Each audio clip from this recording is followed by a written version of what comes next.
Good morning. Today we are going to begin an introductory projectile motion problem where the object has an initial velocity that is entirely horizontal and we are solving for the displacement in the x direction. Here we go. Hey guys. Hey Bo. Hi Bo. Flippin' physics. Bo, could you please read the problem? Sure, Mr. P, I can read the problem. While in a car moving at 10.0 miles per hour, Mr. P drops a ball from a height of 0.70 meters above the top of a bucket. Part 1. How far in front of the bucket should he drop the ball such that the ball will land in the bucket? Part 1. Where are the other parts? Bo, after we complete this part, we'll talk about the next one.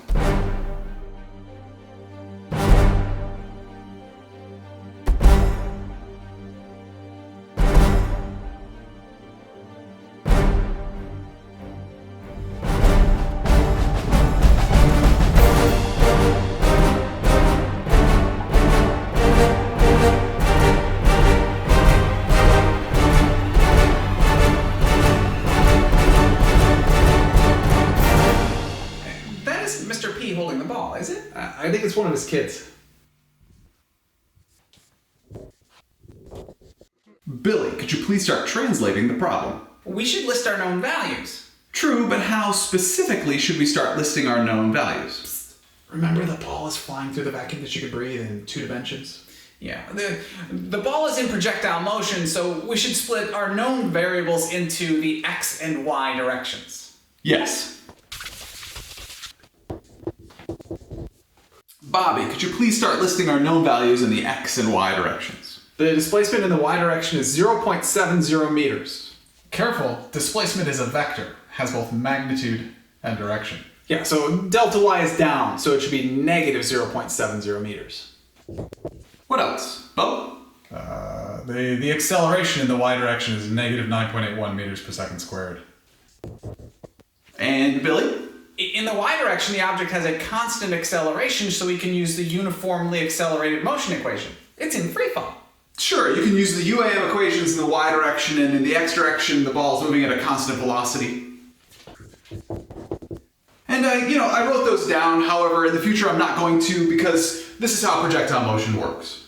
The velocity in the x direction is 10 miles per hour. Oh, but we need to convert that to meters per second. But how? There are 60 seconds in a minute and 60 minutes in an hour, and 60 times 60 is 3,600. Therefore, if you multiply by 1 hour over 3,600 seconds, you'll convert to seconds. There are 1,609 meters in a mile, so multiply by 1,609 meters over 1 mile, and you'll get the velocity in the x direction in meters per second. It's 4.4694444 meters per second. Great. And what else do we know? The velocity final of the ball is 0. Actually, no. The velocity final of the ball does not equal 0. I do agree that after the ball runs into the bucket, it will stop. However, everything we're listing here has to do with projectile motion while the ball is flying through the vacuum that you can breathe in at least 2 dimensions. And as soon as it touches that bucket, it's no longer in projectile motion. The initial velocity in the y direction is 10 miles per hour. Unfortunately, again, this is not correct. The initial velocity of the ball in the y direction is not 10 miles per hour. Looking at the video of the ball before it is dropped, Billy, what can you tell me about the motion of the ball in the y direction, again, before it leaves my hand?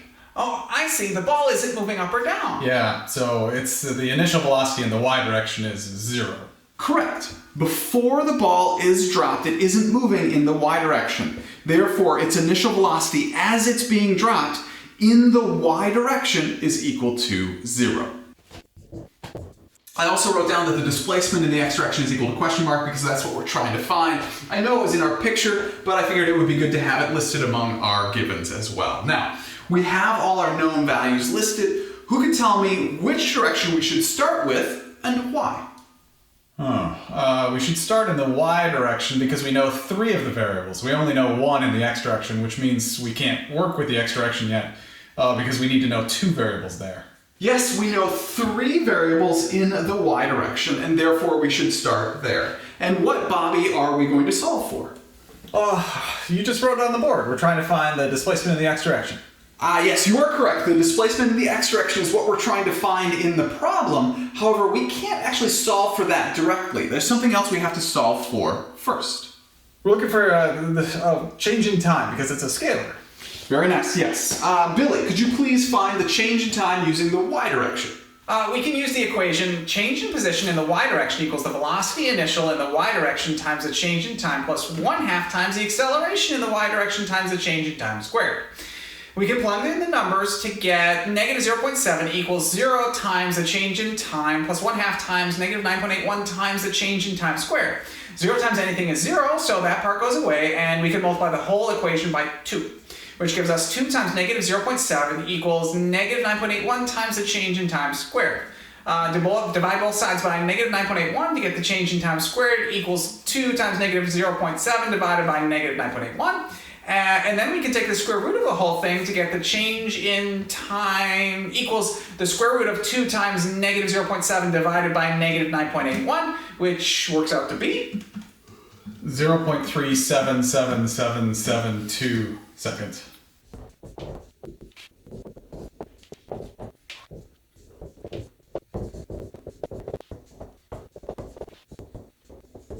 Now that we know how long it will take the ball to go from my hand to the bucket, what do we do next? Bo?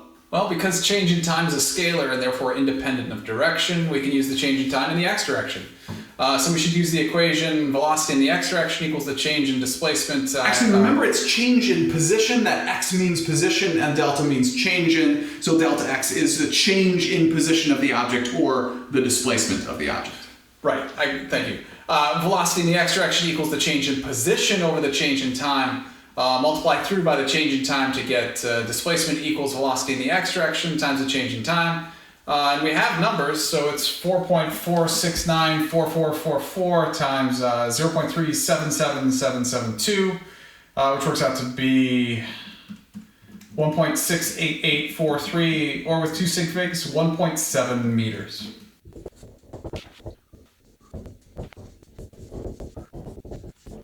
Great, now we know we need to drop the ball 1.7 meters in front of the bucket in order for it to land in the bucket. Let's see if it works.